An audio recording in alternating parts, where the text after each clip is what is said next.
So this is the office. It's on the second floor, and it's about 700 square feet. The windows are facing onto Westmoreland Street. They're double glazed, so it's nice and quiet.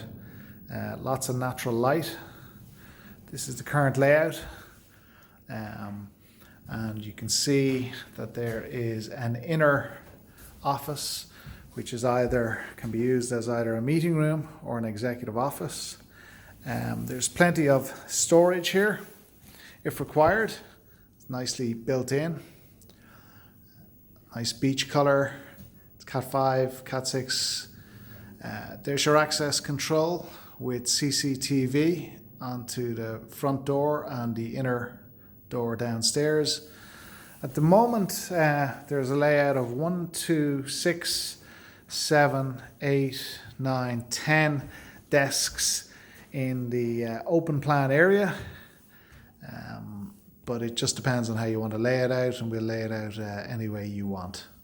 So there is a common area canteen then, and I'll just bring you into that now.